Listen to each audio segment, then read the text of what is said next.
నమస్కారం. NHTV అలాగే Nationalist hub ప్రేక్షకులకి స్వాగతం. ఇవాళ మనతో పాటు ప్రముఖ జ్యోతిష్య పండితులు డాక్టర్ గుండెపూడి శివసుధీర్ శర్మ గారు ఉన్నారు. గురువు గారితో మాట్లాడి సంక్రాంతి పండుగకి సంబంధించిన కొన్ని విషయాల్ని తెలుసుకునే ప్రయత్నం చేద్దాం. నమస్కారం గురువు గారు. శ్రీమాత్రే నమః. శ్రీ గురుభ్యో నమః. గురువు గారు, ప్రతి ఏడాది సంక్రాంతి పండుగ అనేది వస్తూ ఉంది, చేస్తూనే ఉన్నాం. ఒకప్పటికి ఇప్పటికీ చూసుకుంటే పండగలో చాలా మార్పులు, మనుషుల్లో చాలా మార్పులు, ఆలోచన విధానం, పండగ చేసే విధానం అన్నింట్లోనూ మార్పులు వచ్చేసాయి. అయితే తొలి రోజు మనం చేసుకోవాల్సింది భోగి పండగ. అసలు ఈ పండగని శాస్త్రబద్ధంగా ఎలా జరుపుకోవాలి, విధి విధానాలేంటి, పండగ యొక్క విశిష్టతని మాకు వివరిస్తారా? తప్పనిసరిగా అమ్మ. ధనుర్మాసం అని చెప్పి మనకి ప్రారంభమవుతుంది. ఎప్పుడు అంటే సంక్రాంతికి ఒక నెల రోజుల ముందు. అంటే సూర్య భగవానుడు ధనుస్సు రాశిలోకి ప్రవేశించినప్పటి నుంచి భోగి పండగ రోజు వరకు, అంటే సంక్రాంతి ముందు రోజు వరకు కూడా ధనుర్మాసం అంటాం మనం. ఈ ధనుస్సు రాశిలో సూర్య భగవానుడు ప్రవేశించగానే మనం ఎక్కువగా వైష్ణవ ఆలయాలు ఏవైతే ఉన్నాయో, వెంకటేశ్వర స్వామి, వేణుగోపాల స్వామి, చెనకేశ్వర స్వామి వారు, రాముల వారు, ఆంజనేయ స్వామి వారి దేవస్థానాలు, ఇలాంటి దేవస్థానాలు ఏవైతే ఉంటాయో ఈ దేవస్థానాల్లో ధనుర్మాసంగా ప్రత్యేకమైనటువంటి పూజలు నిర్వహిస్తూ ఉంటారు. అంటే పొద్దున్నే 4 గంటలకి బాలభోగం అని చెప్పి స్వామివారికి మొట్టమొదటిగా నివేదన చేస్తారు. తురుప్పావైనటువంటి ఒక ప్రతిరోజు ఒక పాసురం అంటారు దాన్ని. ఈ 30 పాసురాలు ఉంటాయి 30 రోజులకి. ప్రతిరోజు ఒక పాసురం పారాయణ చేసుకుంటూ స్వామివారికి బాలభోగాలు చేసుకుంటూ పూజలు చేస్తూ, విశేషంగా కొన్ని దేవాలయంలో నిత్యం ఆలయ ప్రదక్షిణ చేస్తూ ఉంటారు ఉత్సవ విగ్రహాలతో. అలా చేస్తూ ఈ ధనుర్మాసం అంతా కూడా గడుపుతూ ఉంటారు. ఈ ధనుర్మాసం చివరి రోజు, అంతేకాకుండా మనకి సంవత్సరంలో 2 ఆయనాలు ఉంటాయమ్మ. అయ్యనము అంటే మార్గము అని అర్థం. రామాయణం అంటే రాముడు నడిచినటువంటి మార్గం కాబట్టి, అలానే ఉత్తరాయణం, దక్షిణాయనం. సూర్య భగవానుడు 2 మార్గాల్లో ప్రయాణం చేస్తూ ఉంటారు. అదేమిటి అంటే దక్షిణ మార్గం దక్షిణాయనం, ఉత్తర మార్గం ఉత్తరాయణం. మనకి కర్కాటక రాశి నుంచి ధనుస్సు రాశి చివరి రోజు వరకు సూర్య భగవానుడు ఉండేటువంటి 6 నెలలు ఏవైతే ఉంటాయో దానినే మనం దక్షిణాయనం అంటాం. ఈ సంక్రాంతి రోజున ఉత్తరాయణ పుణ్యకాలం అని చెప్పి మనం అందరం చేస్తూ ఉంటాం, పుణ్యకార్యాలన్నీ చేస్తూ ఉంటాం. అంటే మకర సంక్రమణలోకి, అంటే మకర రాశిలోకి సూర్య భగవానుడు ఎప్పుడైతే వస్తున్నాడో అప్పటి నుంచి మరలా కర్కాటక రాశిలో ప్రవేశమయ్యేంత వరకు కూడా ఉండేటువంటి 6 మాసాలని ఉత్తరాయణ పుణ్యకాలం అంటాం. ఇక్కడ మనం ముఖ్యంగా చెప్పుకోవాల్సింది భోగి పండగ, సంక్రాంతి, కనుమ, ఈ 3 రోజులు వస్తుంది. దీన్ని ముఖ్యంగా పెద్ద పండగ అని పిలుస్తుంటాం చాలామంది. పెద్ద పండగ అంటే ఎక్కువ రోజులు చేస్తే కదా, మరి దసరా కంటే తక్కువ రోజులే వచ్చింది కదా అని మనం అనుకుంటాం. అందుకనే మొట్టమొదటిగా చెప్పాను నేను, ధనుర్మాసం ఏదైతే నెల పట్టడం అనేది మనం ప్రారంభిస్తామో, అంటే నెల రోజులు ఉండేటువంటి పండగ ఏదైనా ఉందా? మనకు ఒక సంక్రాంతి పండగ మాత్రమే నెల రోజులు ఉంటుంది, అవునా? దీన్ని పెద్ద పండగ అంటాం. అంతేకాకుండా పెద్దల కోసం చేసేటువంటి కొన్ని సత్కార్యాలు, పుణ్యకార్యాలు కూడా చేయవలసినటువంటి విధానం మన శాస్త్రం తెలుపుతోంది. కాబట్టి పెద్దల పండగ, పెద్ద పండగ 2 కూడా ఈ నామధేయాలు ఈ యొక్క పండగకి వచ్చింది. ఓకే. దీంట్లో దక్షిణాయనం అంటే ఏంటి అంటే ఐహికమైనటువంటి నిత్య నైమిత్తికం. అంటే మనకి ఏవైతే కోరికలు ఉంటాయో, మనకి ఏవైతే ఆలోచనలు ఉంటాయో, మనం సంకల్పం ఒక పని చేయాలి, నాకు ఈ పని కావాలి అనేటువంటి సంకల్పం ఏదైతే ఉంటుందో వాటి కోసం ముఖ్యంగా పూజలు చేసేటువంటి అయనమే దక్షిణాయనం. మరి ఉత్తరాయణం అంటే ఏంటి? ఈ దక్షిణాయనంలో మనం ఏ కామ్యం కోసం, ఏ సంకల్పం కోసం ఈ పూజలు ఇట్లాంటివన్నీ చేశామో ఇవన్నీ కూడాను పూజ చేసినటువంటి సత్ఫలితాన్ని అందించేటువంటి 6 నెలలే ఉత్తరాయణ పుణ్యకాలం. అంటే ఈ 6 నెలలు మనం దక్షిణాయనంలో ఏవైతే పూజలు చేస్తూ ఉన్నామో, ఇక్కడ ఇంకోటి కూడా ఏంటంటే పూజ అంటే నిత్య నైమిత్తికమైనటువంటి కామ్య కర్మానుష్ఠానాలు ఏవైతే మన మనసులో ఉన్నటువంటి కోరికలు వీటి కోసం కూడా కాకుండా నిజంగా భగవత్ సాయుధ్యం పొందాలి అనేటువంటి ఒక గొప్ప సంకల్పం. అంటే భగవంతుడి పరిపూర్ణమైనటువంటి అనుగ్రహ కృపా కటాక్ష వీక్షణలు మనకు కలగాలి అంటే ఏంటి? దాని అర్థం స్వామి అనుగ్రహం ద్వారా మోక్షం కలగాలి. మనం ఎన్ని పూజలు చేసినా, ఎన్ని వ్రతాలు చేసినా, ఎన్ని హోమాలు చేసినా, ఎన్ని యాగాలు చేసినా చివరికి చేసేదండి మోక్షం కోసం చేస్తాం. అవునా? మోక్షం కావాలి నాకు అని సంకల్పించుకొని ఏదైతే మనం శ్రావణ మాసం వస్తుంది, శ్రావణ మంగళవారాలు చేస్తారు ఆడవాళ్ళు, శ్రావణ శుక్రవారం చేస్తాం, కార్తీక మాసం వస్తుంది, మార్గశిర మాసం వస్తుంది, వినాయక చవితి వస్తుంది, ఇత్యాది విశేషమైనటువంటి దేవి నవరాత్రులు వస్తాయి. ఇట్లాంటి విశేషమైనటువంటి రోజులు, దేవతలకి ఇష్టమైనటువంటి ప్రీతికరమైనటువంటి మాసాలు, తిథులు ఇవన్నీ కూడాను ఈ యొక్క దక్షిణాయనంలో వస్తాయి. ఇవన్నీ కూడా మనం పూజ చేస్తున్నాం కదా. విఘ్నాలు తొలగిపోవాలని వినాయకుడికి, మంగళగౌరి భర్త ఆరోగ్యం బాగుండాలని చెప్పి మంగళగౌరికి, వరలక్ష్మి ఇంట్లో ధనం సిరి సంపద మంచిగా ఉండాలని చెప్పి వరలక్ష్మి అమ్మవారి వ్రతం చేస్తాం. కార్తీక మాసంలో ఐశ్వర్య ప్రాప్తి కారకుడు ఈశ్వరుడు కాబట్టి ఈశ్వరుడికి చేస్తాం. మార్గశిర మాసంలో మాసానాం మార్గశీర్షేచ అంటే మాసాలలో మార్గశిర మాసం నేనే అని చెప్పి కృష్ణ భగవానుడు భగవద్గీతలో చెప్పబడి ఉన్నాడు. కాబట్టి ఆయనకి ప్రీతికరమైనటువంటి మాసం కాబట్టి మార్గశిర శుద్ధ ఏకాదశి వైకుంఠ ఏకాదశి వస్తుంది. తర్వాత శివముక్కోటి శని ఆరుద్రోత్సవం అంటారు దాన్ని. మార్గశిర మాసంలో వైకుంఠ ఏకాదశి వెళ్ళిపోయిన తర్వాత వచ్చేటువంటి ఆరుద్ర నక్షత్రం ఏదైతే ఉంటుందో అది కూడాను శివముక్కోటిగా చేస్తాం.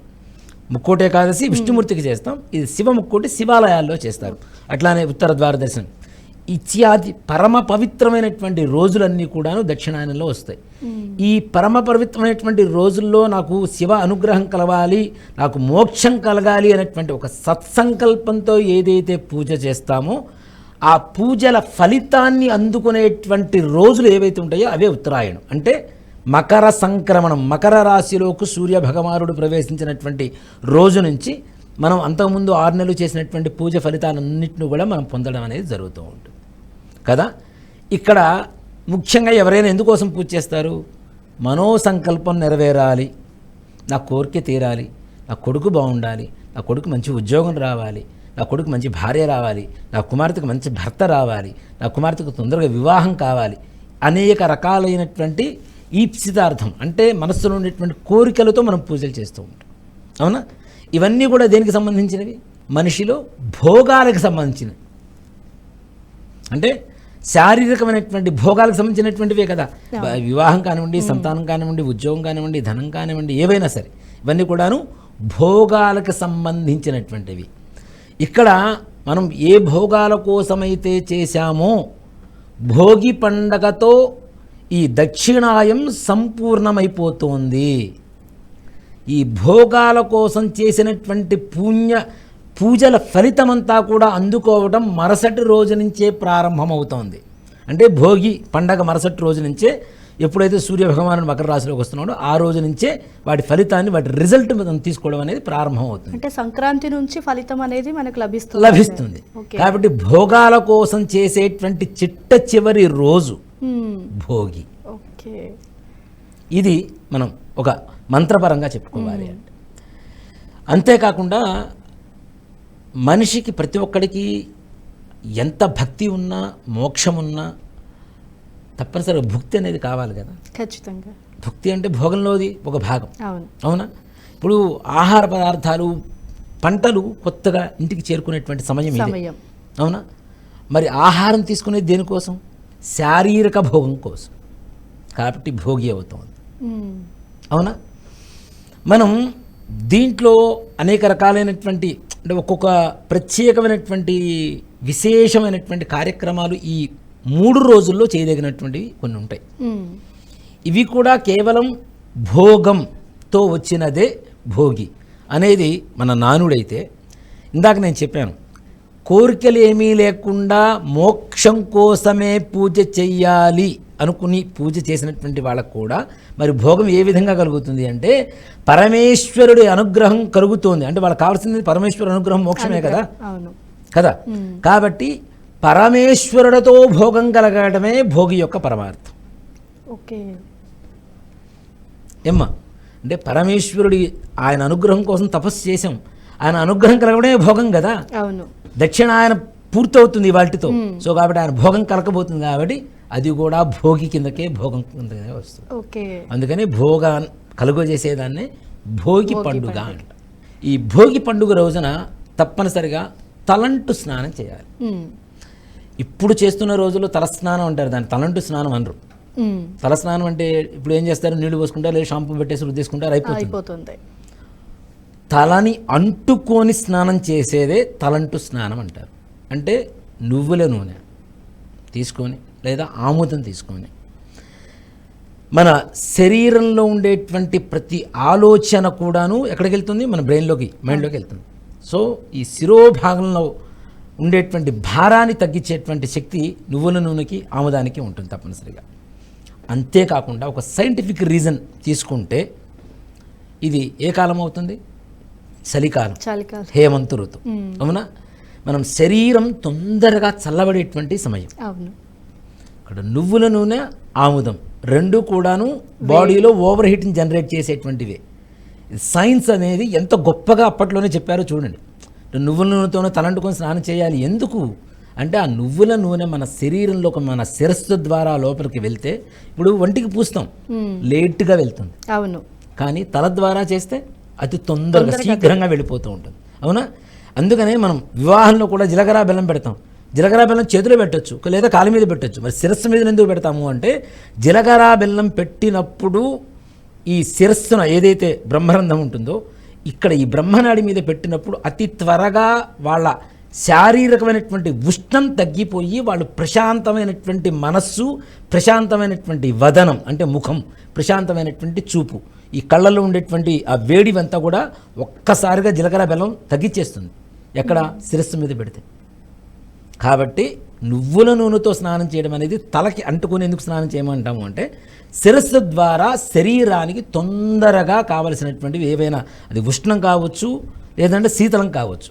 మనం గట్టిగా వర్షంలో తడిస్తే బాడీ తడిసేందుకు జలుబు రాదు, తల తడిస్తేనే జలుబు వస్తుంది. మనం గొడుగు ఎందుకు పట్టుకుంటాం, మిగిలిన శరీరం అంతా తడిసినా పర్లేదు, గొడుగు పట్టుకుంటాం. అవునా, తల తడవకూడదు, తల తడిస్తే తొందరగా జలుబు చేస్తుందనే కదా.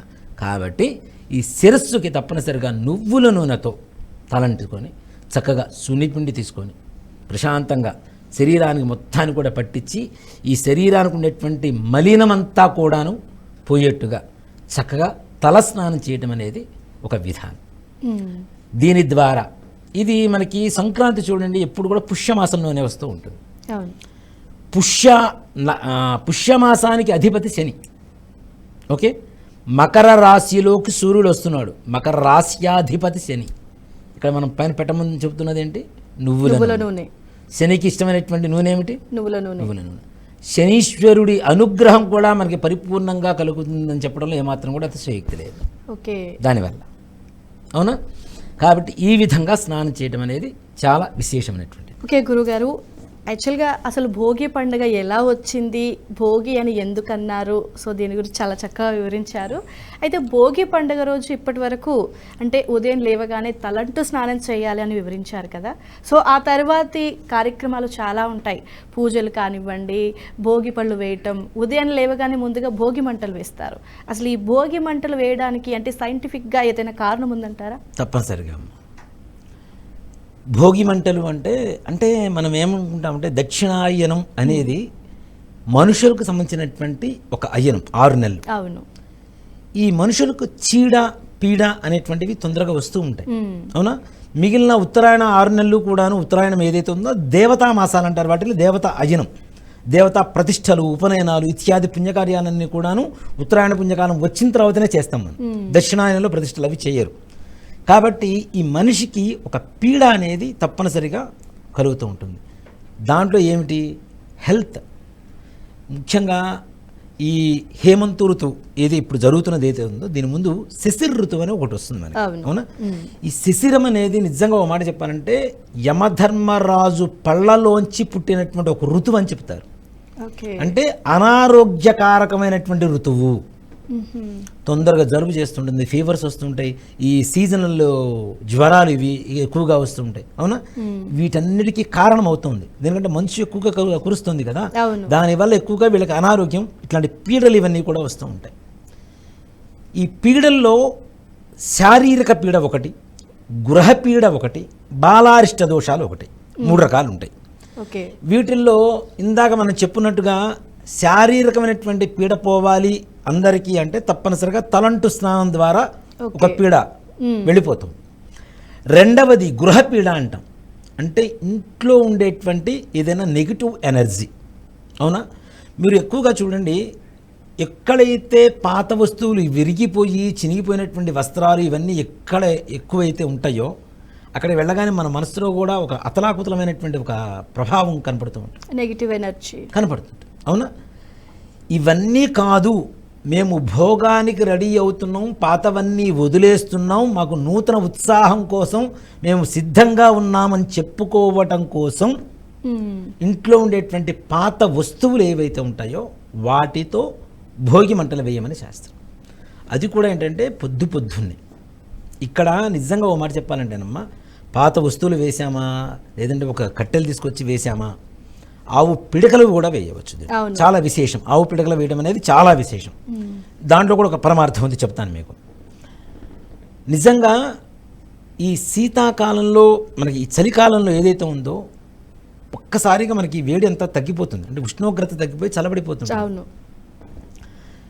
మరలా ఉత్తరాయణం దగ్గర నుంచి నిదానంగా కాలం మారుతూ ఎండలు పెరుగుతూ ఉంటాయి.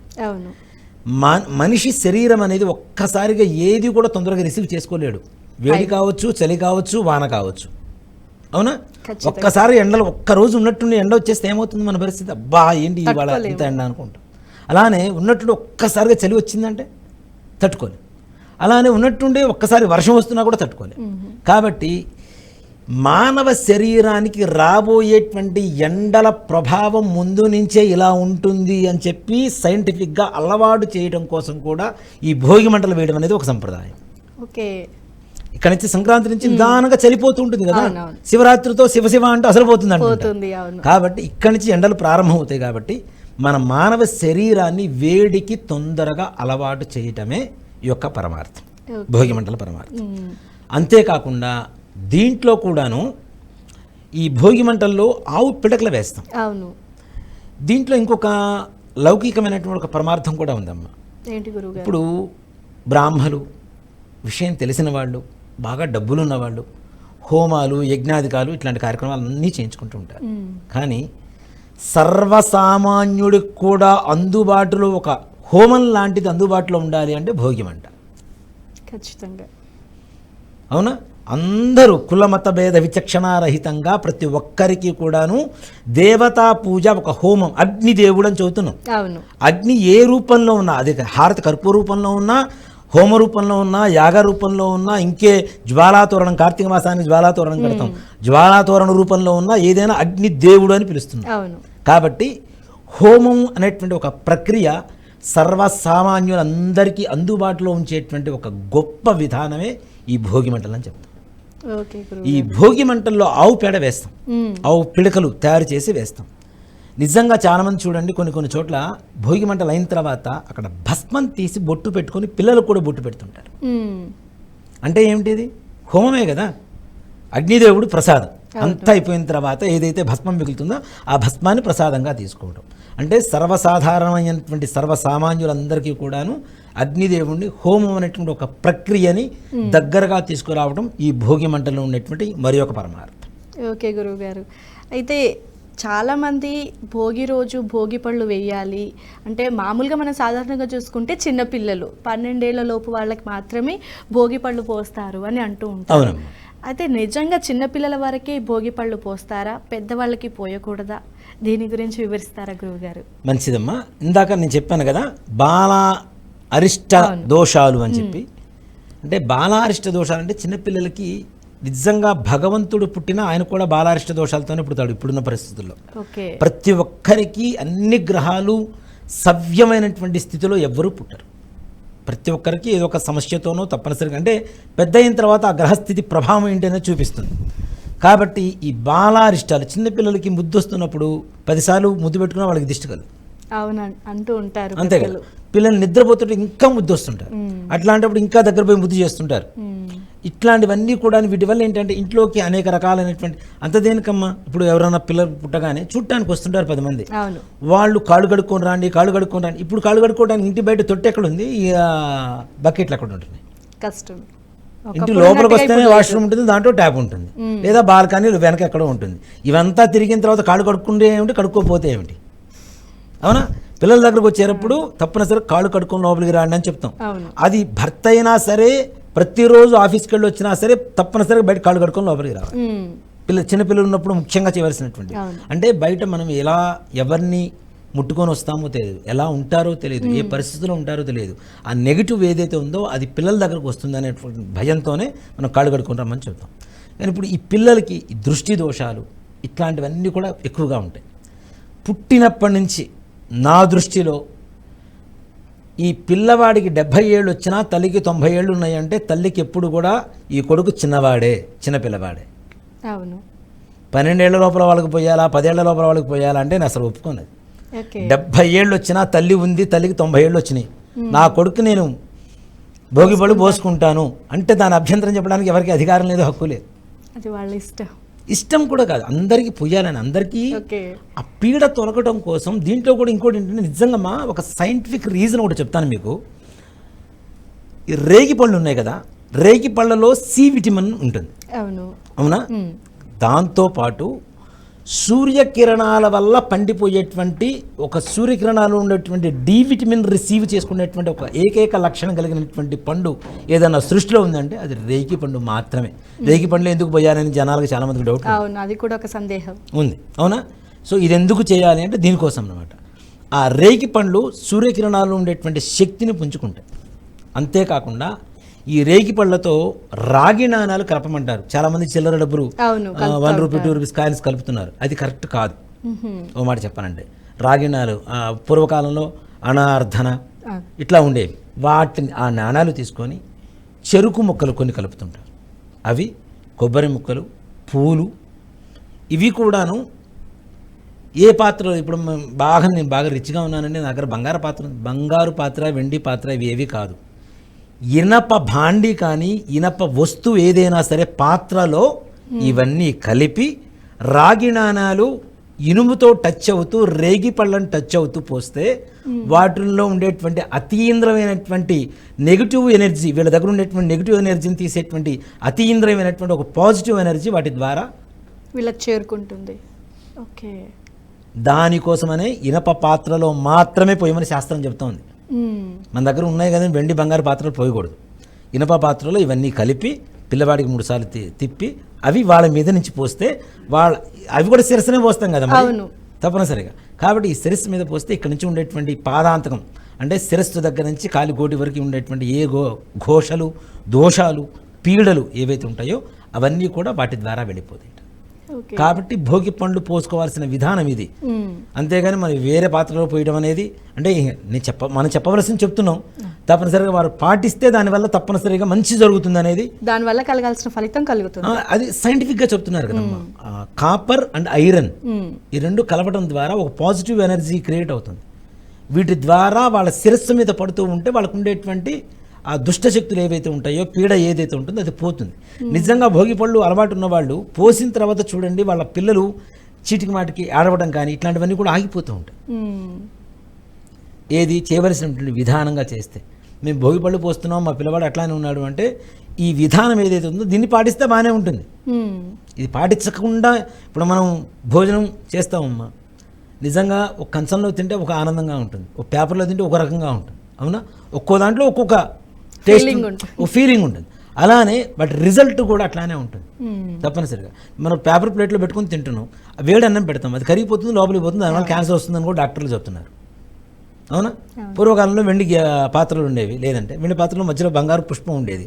వేడి వేడి అన్నం పెడితే బంగారు పుష్పం కొద్ది కరుగుతూ బంగారం లోపలికి పోతే ఆటోమేటిక్గా మన వంటి ఛాయ, శరీర ఛాయ ఏదైతే ఉంటుందో తెల్లగా పుడతారు, తెల్లగా ఉంటారు. సో వీళ్ళకి పుట్టే పిల్లలు కూడా తెల్లగా పుడతారు. సో ఇట్లాంటివన్నీ కూడా ఒక శాస్త్రపరంగా సైంటిఫిక్గా రుజువు చేయబడినటువంటి విషయాలు ఇవన్నీ కూడా.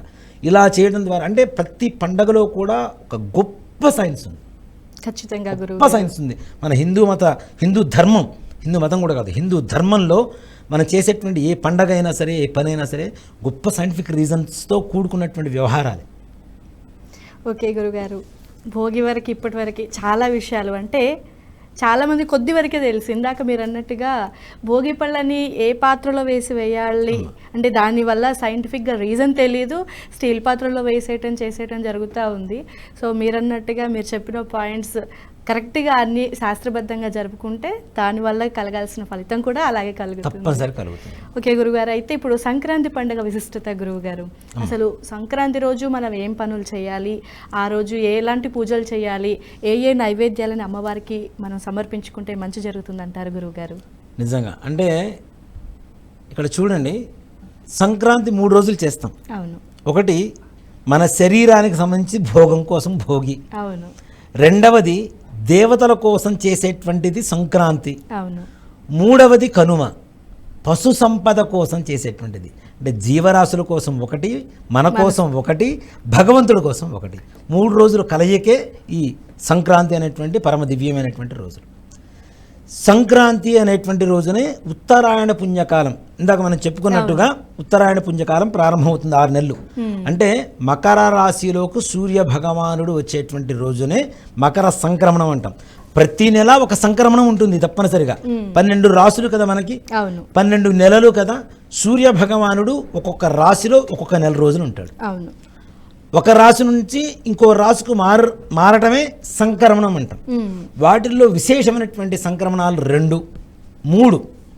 ఒకటి ధనుస్సు రాశిలోకి వస్తే ధనుర్మాసం, మకర రాశిలోకి వస్తే మకర సంక్రాంతి, కర్కాటక రాశిలోకి వస్తే దక్షిణాయనం. ఓకే. ఈ 3 చాలా విశేషమైనటువంటి ఇవి. ఒక 6 మాసాలు దక్షిణాయనం, 6 మాసాలు ఉత్తరాయణం. 6 రాసులు ఉత్తరాయణం, 6 రాసులు దక్షిణాయనం, 12 రాసులు మరి. కాబట్టి ఈ సూర్య భగవానుడు ఎప్పుడైతే మకర రాశిలోకి వస్తున్నాడో దాన్ని మకర సంక్రమణం అంటాం. ఉత్తరాయణ పుణ్యకాలం ప్రారంభమవుతుంది అంటే ఇందాక నేను చెప్పాను, మనం ఏవైతే భోగాల కోసం మన కోరికల కోసం పూజలు చేశామో, పరమేశ్వరుడు అనుగ్రహం కోసం అయితే పూజలు చేశామో ఆ యొక్క ఫలితాన్ని తీసుకోవడం ప్రారంభమయ్యేటువంటి రోజే ఈ సంక్రాంతి. భోగాలు అయిపోయినాయి, ఆ భోగాలు స్వీకరించడం కోసం సిద్ధమయ్యేటువంటి రోజే మకర సంక్రాంతి పండుగ రోజు. ఈ పండుగ రోజు నిజంగా అంటే ఏ పండుగకైనా పొద్దున్నే స్నానం చేయడం అనేది చాలా విశేషం. బ్రాహ్మీ ముహూర్తం అంటాం మనం, తెల్లవారుజామున. ఈ తెల్లవారుజామున స్నానం చేస్తే మనస్సు ప్రశాంతంగా ఉంటుంది. అంతేకాకుండా భగవంతుడికి చేసేటువంటి పూజ కూడా, కైంకర్యం కూడాను చాలా ప్రశాంతమైనటువంటి స్వాంతన చిత్తనతో, అంటే ప్రశాంతమైనటువంటి మనస్సుతో భగవంతుడికి పూజ చేస్తాం మనం సంక్రాంతి. ఏకాగ్రత. పొద్దున్నే చదివే పిల్లలు తప్పనిసరిగా మంచి విద్యావంతులు అవుతారు. అంటే వాళ్ళు చదువుకున్నది వాళ్ళ మైండ్లోకి ఇంజెక్ట్ అవుతుంది. రాత్రిపూట భోజనం, పొద్దున్నే చదువు 2 వంట పడతాయిరా అని చెప్పేవాళ్ళు పూర్వకాలంలో. రాత్రిపూట భోజనం చేస్తే పని ఎక్కువగా చేయం కదా, తర్వాత పడుకుంటాం కాబట్టి వంటికి పట్టేస్తుంది, రక్తాన్ని ఇస్తుంది, ఏం కావాలో ఏ శక్తిని ఇవ్వాలో శక్తిని ఇస్తుంటుంది. అట్లానే ప్రొద్దున్నే ఏ రకమైనటువంటి మానసికమైనటువంటి ఆలోచనలు ఉండవు కాబట్టి, ఆటంకాలు ఉండవు కాబట్టి ఆ సమయంలో చదువుకునేటువంటి చదువు కూడా వంటపడుతుంది. అట్లానే అదే సమయంలో చేసేటువంటి పూజ ఏదైతే ఉంటుందో ఆ పూజ తప్పనిసరిగా మనకి సిద్ధిని లభిస్తుంది. ఇంకోటి కూడా ఏం చెప్పారంటే పూర్వకాలంలో 4 గంటలు స్నానం చేస్తే దేవతా స్నానం అంటారు, ఋషి స్నానం అంటారు. 4 గంటలు చేసే స్నానాన్ని, 5 గంటలు చేసే స్నానాన్ని దేవతా స్నానం అంటారు, 6 గంటలు చేసే స్నానాన్ని మానవ స్నానం అంటారు, 6 గంటల తర్వాత చేసేటువంటి స్నానాన్ని రాక్షస స్నానం అంటారు. అంటే ఇప్పుడు సర్వసాధారణంగా అందరూ రాక్షస స్నానమే చేస్తున్నారు, దేవతా స్నానం లేదు, మానవ స్నానం లేదు, ఋషి స్నానం అంతకంటే లేదు, అవునా? కాబట్టి కనీసం పండగ రోజుల్లో అయినా సరే ఋషి స్నానం లేదా దేవతా స్నానం, మానవ స్నానం తీసి పక్కన పెడదాం, ఈ పండగ రోజుల్లో కనీసం ప్రొద్దున్నే స్నానం చేసి స్వామి అంటే ఏ దేవత అయితే మనం పూజ చేసుకుంటామో ఆ దేవతకి తప్పనిసరిగా ప్రశాంతంగా పూజ చేసి మకర సంక్రాంతి రోజున మీకు దగ్గరలో ఉండే శివాలయమైనా మీ ఇంట్లో ఉండే చిన్న శివలింగమైనా సరే ఒక పేరుకున్న నెయ్యి ఉంటుంది చూడండి, అవును, ఒక బొట్టు ఆ శివలింగం మీద వేయండి. వేసి మిగిలిన నెయ్యి కొద్దిగా కరగబెట్టి, మరి వేడిది కాకుండా కొద్దిగా చల్లారిన తర్వాత దానితో ఓం నమ శివాయ అనేటువంటి పంచాక్షరి మంత్రం ఒక 108 సార్లు చేస్తూ చక్కగా నెయ్యితో అభిషేకం చేయండి. ఓకే. తర్వాత శివలింగాన్ని శుభ్రంగా కడగండి. అది శివలింగం కావచ్చు, లేదంటే మీ ఇష్ట దేవత ఏ దేవత అయినా సరే ఈశ్వరుడికి చాలా ప్రీతికరమైనటువంటి ఉత్తరాయణ పుణ్యకాలం కాబట్టి ఈశ్వరుడికి చేయడం అనేది చాలా విశేషమైనటువంటి ఫలితాన్ని ఇస్తుంది. అభిషేకం చేసి శుభ్రంగా కడిగేసి స్వామివారికి బొట్టు పెట్టేసి మీ శక్తి కొలది అష్టోత్తరం పూజ చేస్తారా, లేదంటే ఒక 10 నామాలతో పూజ చేస్తారా, అదే ఓం నమ శివాయ మంత్రంతో పూజ చేస్తారా, నివేదన చేసి చక్కగా పూజ చేసిన తర్వాత ధూపం, దీపం, నైవేద్యం ఈ 3 చేయాలి. తర్వాత స్వామివారికి నివేదన. దేవతా పూజ మొత్తం అయిన తర్వాత సంక్రాంతి రోజున చేయవలసినటువంటి ఒక సత్కార్యం ఒకటి ఉంటుందమ్మా. ఏమిటి అంటే, మనం ఇందాక చెప్పుకున్నాం పెద్ద పండగ పెద్దల పండగ అని చెప్పుకున్నాం. ఈ ఉత్తరాయణ పుణ్యకాలంలో మన పితృదేవతల గురించి మనం ఏవైతే చేస్తామో అవి తప్పనిసరిగా వారికి చెందుతాయి. ఓకే. అంతేకాకుండా మన చనిపోయినటువంటి పెద్ద పితృదేవతలు ఉంటారు కదా, ఈ పితృదేవతలకి కొన్ని పర్వదినాలు ఉన్నాయమ్మా. వాటిల్లో ముఖ్యంగా ప్రతి నెల అమావాస్య, అట్లానే మహళాయ పక్షంలో వచ్చేటువంటి భాద్రపద బహుళ అమావాస్య, మహళాయ అమావాస్య, అవునా? అలాగే సంక్రాంతి రోజు ఉత్తరాయణ పుణ్యకాలం. ఈ రోజుల్లో ఇవి కాకుండా ఏ రోజైతే చనిపోయారో ఆ తిథి రోజున, ఈ రోజుల్లో మన పితృదేవతలు మనం ఇచ్చేటువంటి తర్పణాల కోసం, మనం ఇచ్చేటువంటి దానాల కోసం ఎదురు చూస్తూ ఉంటారట. కాబట్టి ఉత్తరాయణ పుణ్యకాలం అనేది పితృదేవతలకి, పెద్దలకి చాలా విశేషమైనటువంటి రోజు. ఈ రోజున తప్పనిసరిగా తిల తర్పణం అనేది చేయాలి. అంటే నల్ల నువ్వులు తీసుకొని ఒక బ్రాహ్మణి పిలిపించుకోవటమా, లేదంటే మీరు దేవాలయానికి వెళ్ళటమా, సంక్రాంతి పండుగ రోజు తప్పనిసరిగా ఇంట్లో దేవతా పూజ అనంతరం చేయవలసినటువంటి ఒక ముఖ్యమైనటువంటి కార్యక్రమం ఏదైనా ఉంది అంటే అది తప్పనిసరిగా పితృదేవత తిల తర్పణం చేయాలి. ఓకే. పితృదేవతలకి అంటే వాళ్ళు చూస్తూ ఆశతో ఎదురు చూస్తూ ఉన్నారు కదా. ఇక్కడ నిజంగా చూడండి, మన శాస్త్రం కూడా ఏం చెబుతుందంటే, ఎన్ని నువ్వులతో అయితే నువ్వు తర్పణం వదులుతున్నావో, ఇక్కడి నుంచి వెళ్ళేదాన్ని పితృతర్పణం అంటాం. ఈ తర్పణం వదులుతున్నావో, ఎన్ని నువ్వులైతే నీ చేతి ద్వారా తర్పణం ద్వారా కిందకు వదులుతున్నావో, అన్ని తరాల పాటు నా కుమారులకి, నా పుత్రులకి, పౌత్రులకి, నా కుటుంబ సభ్యులందరికీ కూడాను అఖండమైనటువంటి ఐశ్వర్యాన్ని ఇవ్వుగాక అని చెప్పి పితృదేవతలు భగవంతుడిని ప్రార్థిస్తారట మన కోసం. మనం తర్పణం ద్వారా వాళ్ళు వేడుకుంటారు అంటే వాళ్ళు సంతృష్టి చెంది వాళ్ళు వేడుకుంటారట. ఎన్ని నువ్వులైతే నీ చేతి నుంచి రాలిపడుతున్నాయో అన్ని తరాల వరకు వాళ్ళకి ఏ రకమైనటువంటి లోటుపాట్లు లేకుండా వాళ్ళని ఆశీర్వదించే స్వామి అని చెప్పి భగవంతుడిని కోరుకుంటారు. వాళ్ళు మనకు ఆశీర్వచనాన్ని అందిస్తారు. అంటే అంత విశేషమైనటువంటి రోజు ఆ రోజున మీకు అవకాశం ఉంటే మంచి గుమ్మడి పండు అంటాం, అంటే ఎల్లో కలర్లో ఉంటుంది మంచి గుమ్మడికాయ. ఈ గుమ్మడికాయని ఎవరికన్నా దానం చేయండి. ఇంకా చాలా విశేషమైనటువంటి రోజు ఆ రోజు. దాంతోపాటుగా ఇంకేమన్నా ఇవ్వాలా అంటే, ముఖ్యంగా ఈ తెల్ల నువ్వులు ఉంటాయి చూడండి, తెల్ల నువ్వులు బెల్లం మెత్తగా కలిపి చిమ్మిరిలాగా తయారు చేస్తుంటారు, లడ్డు. అవునా? నువ్వు లడ్డు అంటాం. ఈ నువ్వు లడ్డూని తప్పనిసరిగా మన బంధువులకి కానీ ఎవరికైనా బ్రాహ్మణులు కానీ తప్పనిసరిగా అందరికీ ఇవ్వచ్చు. ఎవరైనా నువ్వులు తీసుకోవాలంటే చాలా అమ్మో నువ్వులు తీసుకోవాలి భయపడుతుంది.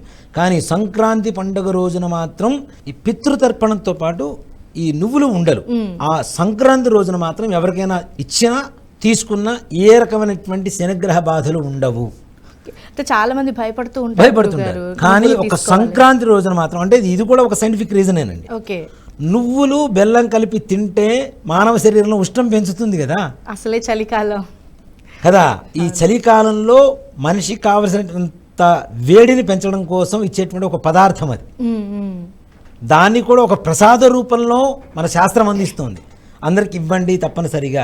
అంటే వాళ్ళు ఆరోగ్యం, మనతో పాటు మన పక్క వాళ్ళు కూడా ఆరోగ్యవంతులుగా ఉండాలి అని చెప్పి చెప్పడమే మన ధర్మం. ఖచ్చితంగా గురువుగారు. అంటే మీరు ముందుగా చెప్పినట్టుగా భోగి మానవుల కోసం, సంక్రాంతి దేవుళ్ళ కోసం, చివరగా కనుమ పశువుల కోసం. సో ఈ కనుమ గురించి విశిష్టంగా చెప్పుకోవాలి అంటే కనుమ రోజు ఎలాంటి పనులు చేయాలి, చేయకూడని పనులు ఏమైనా ఉన్నాయా ఒకసారి వివరిస్తారా గురువు? తప్పనిసరిగా అమ్మ. కనుమ పండగ అంటాం. కనుమ కాదు, అసలు కనుము పండగ దాని పేరు. కనుమ అని చాలా మందికి నానుడిగా అలవాటైపోయింది. కనుము. ముఖ్యంగా ఈ కనుము పండగ రోజున పశు సంపద ఏదైతే ఉంటుందో ఇప్పటికీ చూడండి విలేజెస్లో తప్పనిసరిగా ఆవులు గేదెలు ఏవైతే ఉంటాయో ఆ రోజున ఉండేటువంటి కొష్టం అంటారు, ఉండేటువంటి ఒక ప్రదేశాన్ని కొష్టం అంటారు, కొట్టం అంటారు కొంతమంది, కొష్టం ఇట్లా అంటాం. ఈ కొష్టాన్ని మొత్తాన్ని కూడా శుభ్రంగా క్లీన్ చేసుకొని వాటన్నిటికీ చక్కగా బొట్లు పెట్టి పూలదండలు వేసి వాటికి మంచి ఆహార పదార్థాలు ఇచ్చి చక్కగా వాటిని, అంటే మానవ జీవితంలో వాటికి కూడా ఒక ప్రత్యేకమైనటువంటి స్థానాన్ని ఇచ్చారు. లక్ష్మీదేవి అనుగ్రహం. ఇక్కడ మనం చాలామంది ఆవు వచ్చింది, దూడ వచ్చింది, గేదె వచ్చిందని చెబుతుంటాం, కానీ ఊళ్ళల్లో వాటికి లక్ష్మి, సీత, తులసి, రాముడు, భీముడు ఇట్లాంటి పేర్లు పెట్టుకొని ఇంట్లో మనిషిలాగా వాడు పెంచుకుంటూ ఉంటారు, ఇంట్లో మనిషిలాగానే వాటిని అన్వయించుకుంటూ ఉంటారు కదా. సో అంటే వాటికి కూడా ఒక ప్రత్యేకమైనటువంటి స్థానం ఇవ్వడమే కనుమ పండుగ యొక్క పరమోద్దేశం. ఈ కనుమ పండుగ రోజున తప్పనిసరిగా ఈ పశు సంపద ఏదైతే ఉంటుందో వాటన్నిటికి శుభ్రంగా స్నానం చేయించి చక్కగా పూజ చేసుకొని ఆ రోజున కూడా చాలామంది దీన్ని, అంటే కనుమ పండగ అంటే తప్పనిసరిగా ఏదో మాంసం తినాలి, నాన్ వెజ్ తినాలి, అది ఇది అనేటువంటివి చాలామంది ఉన్నాయి. నేను అదే అడగబోతున్నాను గురుగారు. నెక్స్ట్ ఏంటంటే మనకు భోగి సంక్రాంతి ముఖ్య పండుగగా తీసుకొని కనుమ రోజు వెంటనే నాన్ వెజ్ తినేస్తూ ఉంటారు. అసలు అలా తినొచ్చు అంటారా? మంచిదేనా? లేదు, అది నిజంగా తినాల్సి వస్తే మరి భోగం కాబట్టి భోగం రోజునే తినాలి, కానీ ఆ రోజు కూడా వద్దని చెప్తున్నాం మనం. మరి ఈ రోజున ఎందుకు తినాలి? పరమ పవిత్రమైనటువంటి మనకు ఉత్తరాయణ పుణ్యకాలం ప్రారంభమైన వెంటనే మరుసటి రోజే నాకు పుణ్యం వచ్చేసింది, నేను చేసే పనులు చెడు పనులు మొత్తం చేస్తుంటాను అంటే నాన్ వెజ్ తింటాం చెడని చెప్పడం లేదు సుమి. అంటే జంతువుల్ని బాధ పెట్టడం కదా, జీవ ప్రాణుల్ని బాధ పెట్టడం కదా, అది ఆ రోజు చేయొద్దని చెప్తాం మేమైతే. వాటికి బదులుగా ఏం తినాలి, ఏం చేయాలి, భగవంతుడికి ఏం నైవేద్యం పెట్టాలి అంటే మినప వడలు, మినుములు ఉంటాయి కదా, మినుముల్లో మినుము అంటే ఇనుము అంటారు వెనకటి కాలంలో, అంటే తింటే ఐరన్ వస్తుంది. మినుములో ఐరన్ ఎక్కువగా, ఐరన్ కంటెంట్ ఎక్కువ ఉంటుంది. మినప వడలు తింటే మాంసం తినదానికంటే ఎక్కువ బలాన్ని ఇస్తుంది. ఓకే, కాబట్టి మినుములతో చేసుకునేటువంటి ఆవిరి కుడుములు లేదంటే మినప వడలు ఇట్లాంటివి దేవుడికి నైవేద్యం పెట్టి మనం తినడం అనేది కనుమ పండుగ రోజు చేసేటువంటి పూజ. ఆ రోజు పూజ చేసి పశువులకు ఏవైతే ఉంటాయో వాటికి పూజ చేస్తే లక్ష్మీదేవి అనుగ్రహం పరిపూర్ణంగా కలుగుతుంది వీళ్ళకి. అంటే గురుగారు, మామూలుగా బొమ్మల కొలువు అనేది సంక్రాంతి పండుగ సమయంలో పెడుతూ ఉంటారు. అసలు ఈ బొమ్మల కొలువుని ఎందుకు ఏర్పాటు చేస్తారు, ఏ రోజు పెట్టాలి, దీనివల్ల ఉపయోగం ఏమైనా ఉందంటారా? అసలు చక్కటి ఉపయోగం అది. ఓ మాట చెప్పాలంటే బొమ్మల కొలువు అనేది మనం ఏదో ఫ్యాషన్ కోసం పెట్టుకునేటువంటి ఇది కాదు. సంక్రాంతి రోజున మనం బొమ్మల కొలువు పెడతాం, కొంతమంది దీపావళి రోజున పెడతారు మహారాష్ట్రలో, కొంతమంది మన ఉగాది రోజులు, అట్లాంటి, అంటే ఒక్కొక్కరికి ఒక్కో రకమైనటువంటి రోజుల్లో వాళ్ళ రాష్ట్రంలో ఉండేటువంటి వాళ్ళ ప్రదేశంలో ఉండేటువంటి సంప్రదాయం ప్రకారం పెడుతుంటారు. మనం మాత్రం సంక్రాంతికి పెడతాం. దీంట్లో చూడండి, పూర్వకాలంలో ఇప్పుడు కూడా ప్రతి ఒక్కటి ట్రైన్స్, కార్లు, బైక్స్ ఇవన్నీ కూడా పెడుతున్నారు ఇప్పుడు. అంతేకాకుండా రైతు బొమ్మలు, నాగళ్ళు ఇట్లాంటివి ఏవైతే మనం పూర్వం నుంచి వస్తున్నటువంటి వస్తువులు ఏవైతే ఉంటాయో వాటిని బొమ్మల రూపంలో ఉంచి అవి మనం బొమ్మల కొలువు పెడతాం. బొమ్మ అనేటువంటి ఒక మాటకి అర్థం ఏమిటి అంటే, బ్రహ్మ అనేటువంటిది ప్రకృతి పదం అయితే బొమ్మ అనేది వికృత పదం, దానికి రివర్స్ అంతే కదా, బ్రహ్మ బొమ్మ కదా. బ్రహ్మ సృష్టిలో ప్రతి ఒక్కటి కూడా గౌరవింపదగ్గదే అని చెప్పడానికే బొమ్మల కొలువు పెడతాం మనం. పిల్లల్ని కూర్చోబెడతాం కదా బొమ్మల కొలువు, అప్పుడు వాళ్ళు చాలా యాక్టివ్గా ఉంటారు అవి చూస్తూ ఉంటే. రైతును గౌరవించు, రైతు పనిచేసేటువంటి పనిముట్లు ఏవైతుండే వాటిని గౌరవించు. మనం బట్టలు ఉతకడానికి బొమ్మలు పెడతాం, వాళ్ళని గౌరవించు. క్షౌరం చేస్తున్నట్టుగా బొమ్మలు పెడతాం, వాళ్ళని గౌరవించు. అంటే బ్రహ్మ సృష్టిలో ఉన్నటువంటి ప్రతి ఒక్క దాన్ని గౌరవించు అని చెప్పి పిల్లల మైండ్లో చిన్నప్పటి నుంచి ఇంజెక్ట్ చేయడమే ఈ బొమ్మల కొలువు యొక్క పరమార్థం. ఓకే గురుగారు, దీంట్లో నిజంగా మాట చెప్పాలి అంటే, ఇప్పుడు కారు బొమ్మ పెట్టాం, మా కారు బొమ్మను కూడా మనం పూజ చేయాలి. అరే పూజ చేస్తున్నాం కదా, మనం బొమ్మల కొలువు పెట్టి గౌరీదేవిని పెట్టి పూజ చేస్తాం. పూజ చేస్తున్నాం అంటే ఇప్పుడు పెద్ద అయిన తర్వాత కారును తగలబెట్టడు, బస్సును తగలబెట్టడు, బైకును తగలబెట్టడు, అవునా, మంచిగా ఉంటాడు. సద్బుద్ధిని కలిగజేయడమే కదా బొమ్మల కొలువు యొక్క పరమార్థం అంతా కూడా. అంటే ఇవన్నీ కూడా మర్యాదపూర్వకంగా ఉండేవే, గౌరవదాయకంగా ఉండేటువంటివే, పూజింపదగినటువంటి వస్తువులే. వీటిల్లో కూడా దైవత్వం ఉంది అని చెప్పి పిల్లలకి చెప్పడమే బొమ్మల కొలువు యొక్క పరమార్థం. ఓకే గురుగారు, చాలా చక్కగా వివరించారు. చాలా విషయాలు మీతో తెలుసుకున్నాము. మీ ద్వారా మా నేషనలిస్ట్ హబ్ ప్రేక్షకులు కూడా చాలా విషయాలు తెలుసుకున్నారు. ధన్యవాదాలు గురువుగారు. శ్రీమాత్రే నమః, శ్రీ గురుభ్యో నమః. చూశారు కదండి, సంక్రాంతి పండుగకి సంబంధించిన ప్రత్యేక ప్రోగ్రాం. నమస్కారం. ఈ వీడియో మీకు నచ్చినట్టయితే లైక్ చేయండి, 10 మందికి షేర్ చేయండి. అలాగే కామెంట్ల రూపంలో మీ అభిప్రాయాలను మాతో పంచుకోండి. Nationalist hub group of channels ను సబ్స్క్రైబ్ చేసుకుని తెలుగునాట జాతీయవాద జర్నలిజాన్ని ప్రోత్సహించండి. ఈ వీడియో కింద ఉన్న బెల్ ఐకాన్ పై క్లిక్ చేయడం మర్చిపోవద్దు.